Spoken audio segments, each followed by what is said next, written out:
Hi friends, അപ്പോൾ ഇന്ന് നമ്മൾ മാട്ടുങ്ക കൊച്ചു ഗുരുവായൂരപ്പ ടെമ്പിളിലേക്ക് വന്ന ഒരു കുഞ്ഞൊരു വ്ളോഗാണ് കേട്ടോ. അപ്പോൾ ഞങ്ങൾ രാവിലെ അവിടെ നിന്ന് ഇറങ്ങിയപ്പോൾ തൊട്ടുള്ള കൊച്ചു കൊച്ചു വിശേഷങ്ങളും കാര്യങ്ങളുമായിട്ടുള്ള വ്ളോഗാണ്. അപ്പോൾ നമുക്ക് നേരെ വീഡിയോയിലേക്ക് പോകാം.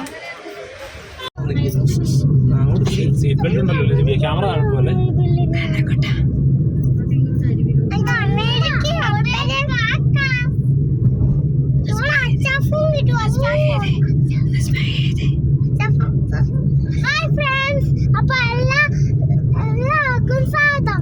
ഇന്ന് നമ്മൾ അമ്പലത്തിൽ പോവാ. അപ്പൊ നമുക്ക് നേരിടലേക്ക് പോവാ. അടൽ സേതു ബ്രിഡ്ജ് വഴിയാണ് നമ്മൾ മാട്ടുങ്കൽ അമ്പലത്തിലേക്ക് പോയത്. നമ്മൾ ഇതിൻ്റെ ഉദ്ഘാടനം കഴിഞ്ഞപ്പോൾ തൊട്ട് എപ്പോഴെങ്കിലും അതുവഴി പോകണം എന്ന് വിചാരിക്കുന്നു. അപ്പോൾ നമ്മൾ വിചാരിച്ചു മാട്ടുങ്കൽ പോകുമ്പോൾ എന്തായാലും അതുവഴി പോകാമെന്ന് വിചാരിച്ചു. എല്ലാവർക്കും കുട്ടികൾക്കും ഒക്കെ ഒന്ന് കാണിച്ചു കൊടുക്കുകയും ചെയ്യാം, നമുക്കും ഒന്ന് കാണാം. കാരണം നമ്മുടെ ഇന്ത്യയിൽ ഇത്രയും വലിയൊരു ബ്രിഡ്ജ് വന്നിട്ട് നമ്മളത് കാണണമല്ലോ. ശരിക്കും ഒരു അത്ഭുതം പോലെയാണ് കടലിന് മുകളിലൂടെയുള്ള ആ ഒരു വലിയ ബ്രിഡ്ജ്. ഭയങ്കര സന്തോഷമാണ് ശരിക്കും പറഞ്ഞിട്ടുണ്ടെങ്കിൽ. നമുക്ക് ഇതിൻ്റെ ആ ഒരു എൻഡ് ഭാഗമൊക്കെ എത്താറാകുമ്പോഴത്തേക്ക് നല്ല ഭംഗിയായിരുന്നു. നമുക്കൊരു വിദേശ രാജ്യത്തിൻ്റെ ഒരു ഫീൽ പോലെ തോന്നിക്കും. കണ്ടോ, ഇത് കാണുമ്പോൾ നമുക്ക് അങ്ങനെ തോന്നില്ല. ആ ഒരു ബിൽഡിങ്ങും എല്ലാം കൂടി വന്ന് കാണുമ്പോഴത്തേക്കും നല്ല രസമുണ്ടായിരുന്നു. പിന്നെ നമുക്കവിടെ ഇറങ്ങി നിന്ന് കാണാനുള്ള ഒരു ഇതില്ലായിരുന്നു കേട്ടോ. കാരണം ഇതെനിക്ക് തോന്നുന്നു ഉദ്ഘാടനം ചെയ്ത സമയത്ത് ആളുകൾ ഇതിൻ്റെ സൈഡിൽ നിന്ന് ഫോട്ടോ എടുക്കുകയോ വീഡിയോ എടുക്കുകയൊക്കെ ചെയ്തിരുന്നു. പക്ഷേ ഇപ്പം നമ്മൾക്ക് അതിലേ പോകുമ്പോൾ വണ്ടി നിർത്താനുള്ള പെർമിഷൻ ഇല്ല, നമുക്ക് നേരെ തന്നെ പോകണം.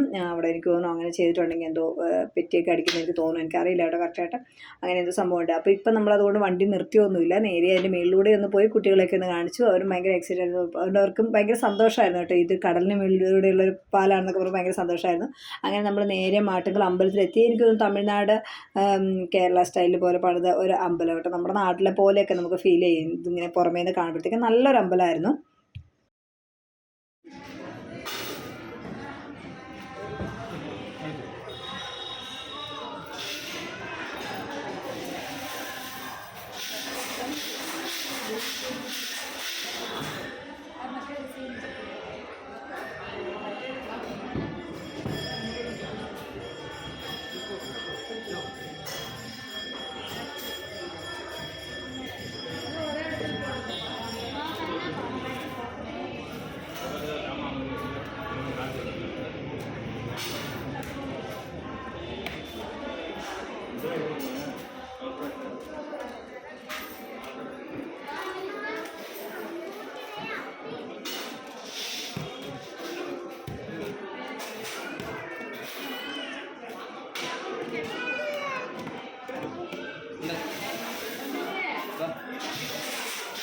അവിടെ അർച്ചനയ്ക്ക് കൊടുത്ത തേങ്ങയൊക്കെ നമുക്ക് അർച്ചന കഴിഞ്ഞ് തിരിച്ച് കിട്ടി. ഇവിടെ അർച്ചനയ്ക്ക് കൊടുക്കുമ്പോൾ ഇതുപോലെ തേങ്ങയും പഴമൊക്കെ കിട്ടും കേട്ടോ. അല്ലാത്ത അർച്ചന ഉണ്ടെന്ന് തോന്നുന്നു, അത് ചില അമ്പലങ്ങളിൽ മാത്രമേ ഉള്ളൂ. ബാക്കി എല്ലായിടത്തും ഇതുപോലെ തേങ്ങയും പഴമൊക്കെ കിട്ടും. അപ്പോൾ നമ്മൾ അതെല്ലാം വാങ്ങിച്ച് നമ്മൾ കവറിലാക്കി കേട്ടോ. പൂക്കളെല്ലാം നമ്മൾ തന്നെ പെറുക്കിയെടുക്കണം. ഇപ്പോൾ അത് മിസ്സാവണ്ടല്ലോ എന്ന് വിചാരിച്ചു കേട്ടോ. നിലത്തൊന്നും ചാടി പോകണമെന്ന് വിചാരിച്ചിട്ട് അത് അതിൻ്റെ ഒപ്പം തന്നെ നമുക്കൊരു കവറും കൂടി തരും കേട്ടോ. അപ്പോൾ നമ്മൾ അതെല്ലാം കൂടി കവറിലെല്ലാം ഇട്ട് റെഡിയാക്കി ഇനിയിപ്പോൾ നമുക്ക് അവിടെ നിന്ന് ഇറങ്ങാൻ വേണ്ടിയിട്ട് നമ്മളവിടെ അർച്ചന കഴിപ്പിച്ചു. അതുപോലെ തന്നെ അവിടെ പാൽപ്പായസവും കഴിപ്പിച്ചു കേട്ടോ. നല്ല ടേസ്റ്റുള്ള പാൽപ്പായസമായിരുന്നു. അയ്യോ നല്ല ടേസ്റ്റ്. ഞാൻ കുടിച്ചത് എനിക്ക് നല്ല ഇഷ്ടപ്പെട്ടു. ഇവിടെ വന്നിട്ട് ഇങ്ങനെ ഒരു പാൽപ്പായസം കഴിപ്പിച്ചപ്പം അങ്ങനെ നല്ല ടേസ്റ്റാണ് നിങ്ങൾ കേട്ടിട്ടുണ്ടായിരുന്നു കേട്ടോ. അപ്പോൾ അതുപോലെ തന്നെ നല്ല അടിപൊളിയായിരുന്നു. അതാ ഞങ്ങൾ ഇനിയിപ്പോൾ അമ്പലത്തിൽ നിന്ന് ഇറങ്ങണം. അപ്പോൾ ഞാൻ വെറുതെ വിരിച്ചിട്ട് ഞാൻ ഇറങ്ങി വരുന്നു. ഒന്ന് സ്ലോ മോഷനിൽ എടുക്കൂ എന്ന് ചോദിച്ചപ്പോൾ എടുത്തൊരു വീഡിയോ ആണ് കേട്ടോ ഇത്.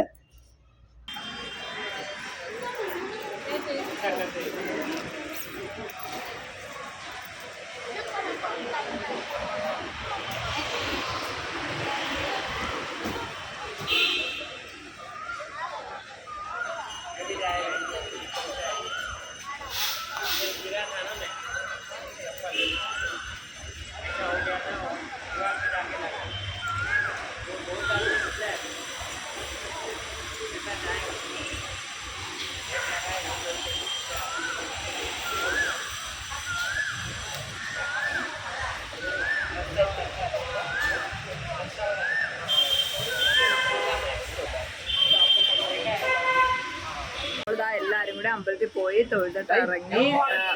നല്ല ഇതായിരുന്നു. എന്നിട്ട് ഉള്ളിലേക്ക് കയറി കഴിഞ്ഞപ്പോഴത്തേക്ക് നല്ല അടിപൊളിയായിരുന്നു. പാൽപ്പായസവും വഴിപാടുകളും ഒക്കെ കഴിപ്പിച്ചു, എല്ലാം വാങ്ങിച്ചു. ഇനിയിപ്പോൾ നമ്മളിവിടെ ഒരു മാർക്കറ്റും കാര്യങ്ങളൊക്കെ ഉണ്ടെന്ന് പറയാം. അപ്പോൾ ജസ്റ്റ് അതും കൂടി ഒന്ന് കണ്ടിട്ട് പോകാമെന്ന് വിചാരിച്ചിട്ട് നമ്മുടെ അതിലും മക്കളും ഒക്കെ ഇവിടെ കൊണ്ട് ഓടിയിട്ടുണ്ട്. നമുക്കിനി പോയേക്കാം അല്ലേ. മക്കളുടെ കയ്യെ തൂങ്ങുന്ന രണ്ടുപേരും എന്തായാലും വിട്ടടിച്ച് പോകുന്നുണ്ട്. ബുക്സിൻ്റെ ഇവിടെ അങ്ങനെ മുംബൈയിൽ ഒത്തിരി കാണുന്നൊരു സംഭവം എല്ലായിടത്തും ഉണ്ട്. ഇത് റെയിൽവേ സ്റ്റേഷനിലൊക്കെ ഉണ്ട്. പഴയ ബുക്സുകൾ വില കുറച്ച് കിട്ടുന്ന സംഭവം. ഇഷ്ടംപോലെ ബുക്സ് ഉണ്ട്. നിറയെ ബുക്സ്. നല്ല ബുക്സ് നോക്കാമായിരുന്നു. തിരിച്ചു വരും വേണം നോക്കാം.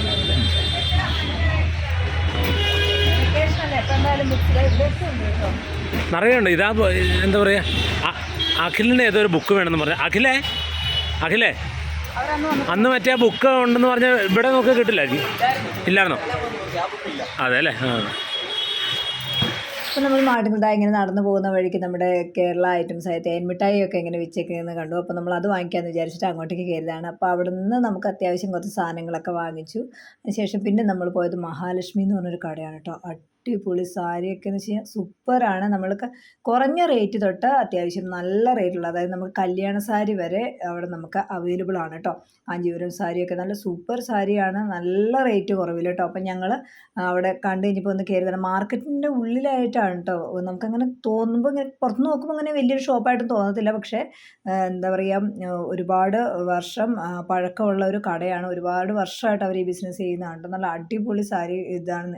കുറേ പേർക്കൊക്കെ അറിയാമായിരിക്കും, കാരണം ഒരുപാട് ആളുകൾ ഇവിടെ വന്ന് വീഡിയോസും കാര്യങ്ങളും ഒക്കെ ചെയ്തിട്ടുള്ളതാണ്. അപ്പോൾ നമ്മളിത് കണ്ടു കഴിഞ്ഞപ്പോൾ നമ്മളും അവിടെ കയറി സാരി നോക്കാമെന്ന് വിചാരിച്ച് കയറിയിട്ടോ. അപ്പം നമ്മളിങ്ങനെ ഓരോരോ സാരികൾ ഇങ്ങനെ കാണിച്ചിട്ടുണ്ട്. ഇതൊക്കെ എന്ന് വെച്ചാൽ എനിക്ക് തോന്നുന്നു ഒരു 1500 ആ ഒരു റേറ്റിലൊക്കെയാണ് കേട്ടോ. അത്യാവശ്യം നല്ല സാരികളാണ്. ഞാനിപ്പോൾ കൈ പിടിച്ചേക്കുന്ന സാരിയൊക്കെ വെച്ചാൽ നമ്മൾ ഓൺലൈനിലൊക്കെ കണ്ട സാരികളുണ്ടായിരുന്നല്ലോ. അപ്പോൾ അങ്ങനത്തെ കണ്ടപ്പോൾ എനിക്കത് ഇഷ്ടപ്പെട്ടു. അപ്പോൾ ഞാൻ വിചാരിച്ചു ഒന്നെങ്കിൽ നമുക്ക് സാരി ആയിട്ട് എടുക്കാം, അല്ലെങ്കിൽ നമുക്ക് എന്താ പറയുക ഹാഫ് സാരി ആയിട്ട് നമുക്ക് വേണമെങ്കിൽ സ്റ്റിച്ച് ചെയ്തെടുക്കാമല്ലോ. അങ്ങനെ വിചാരിച്ച് ഞാനിതിങ്ങനെ എടുത്താട്ടോ. കാരണം അത്യാവശ്യം റേറ്റ് നല്ല രീതിയിൽ കുറവാണ്. ഞാൻ ഓൺലൈനിലും ആമസോണിലായിക്കോട്ടെ ഇൻസ്റ്റഗ്രാമിലായിക്കോട്ടെ ഒക്കെ നോക്കിയ ആ ഒരു റേറ്റിനേക്കാളും നല്ല കുറവായിരുന്നു കേട്ടോ. അപ്പോൾ ഞാനിങ്ങനെ വിനീഷേട്ടൻ്റെയൊക്കെ എങ്ങനെയുണ്ടെന്ന് അപ്പോൾ അങ്ങനെ എടുക്കാൻ വേണ്ടി എനിക്ക് നല്ല ഇഷ്ടപ്പെട്ടു കേട്ടോ. ഒരുപാട് സാരികൾ നമ്മളെ കാണിച്ചു തന്നായിരുന്നു. തമിഴ്നാട് സ്റ്റൈലിലുള്ള ചെക്ക് പോലെയുള്ള ലൈൻസ് ഉള്ള സാരികൾ, അങ്ങനെ പല രീതിയിലുള്ള സാരികളും കാര്യങ്ങളൊക്കെ കാണിച്ചു തന്നിരുന്നു. എല്ലാം നല്ല കളേഴ്സ്, നമ്മൾ ഏത് കളർ പറഞ്ഞോ അതെല്ലാം അവരിങ്ങനെ. അതുപോലെ കോട്ടൺ സാരികളുണ്ട് കേട്ടോ. ഒരു 500 രൂപ മുതലുള്ള സാരികളുണ്ട്, അത്യാവശ്യം നല്ല റേറ്റിൽ. അയാളുടെ ആ ലെഫ്റ്റ് സൈഡിലിരിക്കുന്ന ആ സാരികളൊക്കെ ഉണ്ടല്ലോ, അതൊക്കെ എന്ന് വെച്ച് കഴിഞ്ഞാൽ കല്യാണ സാരികളുടെ മോഡലുള്ള സാരികൾ വരെ ഉണ്ട് കേട്ടോ. അതിനൊക്കെ ഒരു 25,000 28,000 ഒക്കെ റേറ്റ് വരും. പിന്നെ 17,000 അങ്ങനെ പല റേറ്റിലുള്ള നമ്മൾ എല്ലാം കാണിച്ചു തന്നു കേട്ടോ. ചെറിയ ഷോപ്പ്, നിങ്ങൾക്ക് കണ്ടാൽ മനസ്സിലാവും. അധികം ആളുകൾക്ക് നിൽക്കാൻ പോലുള്ള സ്ഥലമില്ല, പക്ഷേ എന്താ പറയുക ഒരുപാട് സാരി കളക്ഷൻസ് ഉണ്ട്. അതിൻ്റെ ഉള്ളിൽ നിന്നൊക്കെയാണല്ലോ അവർ നമുക്കിങ്ങനെ ഏത് മോഡലുള്ള സാരി എന്ന് പറഞ്ഞാൽ ഇങ്ങനെ എടുത്തുകൊണ്ട് തരും. അപ്പം നമ്മൾ അങ്ങനെ ഒരു സാരി സെലക്ട് ചെയ്ത് അവിടെ നിന്ന് ഇറങ്ങിയിട്ട് ഭയങ്കര സന്തോഷമായി. കാരണം ഞാൻ ഉദ്ദേശിച്ച റേറ്റിനേക്കാൾ ഒരുപാട് കുറവായിരുന്നു. നല്ല സാരി ആയിരുന്നു കേട്ടോ. നല്ലൊരു കോട്ടൺ മോഡലിലുള്ള ഒരു സാരി ആയിരുന്നു, നമുക്ക് വലിയ റേറ്റില്ലാത്ത. മാർക്കറ്റിനടുത്തായുള്ള ആൾക്കാർ വീഡിയോ എടുക്കാൻ പറ്റുന്നത് കേട്ടോ. ചെറിയ ഷോപ്പാണ്. അവിടെ ഇങ്ങനെ പാസ് ചെയ്ത് പോയപ്പോൾ ഇങ്ങനെ കണ്ടത് മഹാലക്ഷ്മി ചേച്ചി എനിക്ക് അപ്പോൾ നമ്മൾ അവിടെ കയറി എന്തായാലും സാരിയൊക്കെ എടുത്ത്. എവിടെയെങ്കിലും ഫുള്ള് ഈ പച്ചക്കറി മാർക്കറ്റാണ്, നല്ല അടിപൊളി ഫ്രഷ് പച്ചക്കറികളാണ്. അതൊക്കെ ഒന്ന് നോക്കിയിട്ട് അങ്ങോട്ട് പോകാം. അഖിലോട് പോയി നീയോ?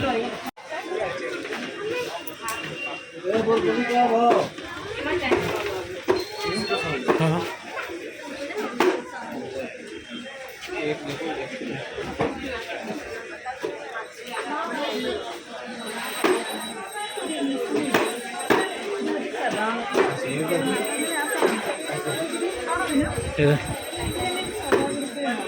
ആ നറുനീണ്ടി എന്നറിയില്ല, വീട്ടിലൊക്കെ പണ്ട് ഉണ്ടാകുന്ന സാധനം.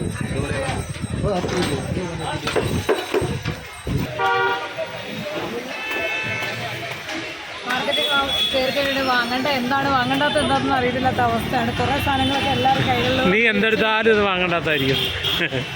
എവിടെ തൊട്ടാലും പൈസ ആവില്ലെന്നാണ് വിനീഷേട്ടൻ എന്നോട് ഓടുക കേട്ടോ. അപ്പോൾ എനിക്ക് നമുക്ക് ഇവിടെ നിൽക്കാൻ വണ്ടി പോയി വണ്ടി കിട്ടുന്നത്. ഇപ്പോൾ അത്രയും നടക്കാൻ പറ്റില്ല.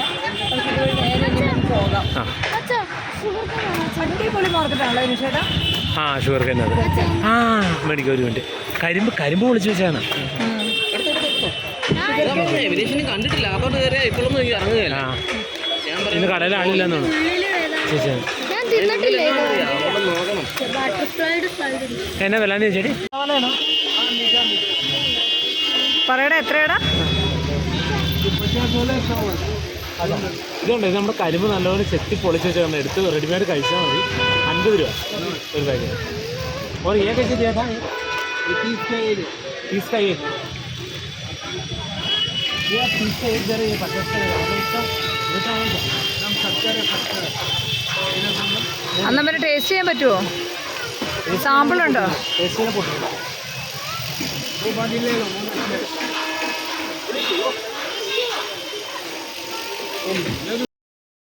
അപ്പോൾ നമ്മൾ അവിടുന്ന് തിരിച്ചു പോരാണ്. അത്യാവശ്യം സാധനങ്ങളും എല്ലാം വാങ്ങിച്ചു. അത്യാവശ്യം നല്ല ചൂടും ഒക്കെ ഉള്ള ഒരു ദിവസമായിരുന്നു കേട്ടോ അന്ന്. അതുകൊണ്ട് തന്നെ കുട്ടികളാണല്ലോ മടുത്തു. അപ്പം നമ്മൾ പിന്നെ വേറെ അധികം വീഡിയോസും കാര്യങ്ങളൊന്നും എടുത്തില്ല. ശരിക്കും ഒരിക്കലെങ്കിലും കാണേണ്ട ഒരു മാർക്കറ്റാണ്. കാരണം നല്ല ഫ്രഷ് പച്ചക്കറികളും ഫ്രൂട്ട്സും അങ്ങനെ എല്ലാവിധ സാധനങ്ങളും നമുക്ക് കിട്ടുന്ന ഒരു അടിപൊളി മാർക്കറ്റ് ഉണ്ടാവും. അപ്പം മാട്ടുകൾ അമ്പലത്തിൽ പോകുന്നവരെന്തായാലും അവിടെ ഇവിടെ ഒന്ന് പോയി കാണാം കേട്ടോ. അപ്പോൾ എല്ലാവർക്കും ഇന്നത്തെ ഒരു വീഡിയോ ഇഷ്ടപ്പെട്ടെങ്കിൽ ലൈക്ക് ചെയ്യുക, ഷെയർ ചെയ്യുക, നിങ്ങളുടെ അഭിപ്രായങ്ങളെ കമൻറ്റ് ബോക്സിലൂടെ അറിയിക്കുക. അടുത്തൊരു അടിപൊളി വീഡിയോ ആയിട്ട് വരുന്നവരേക്കും bye bye, thank you, love you all.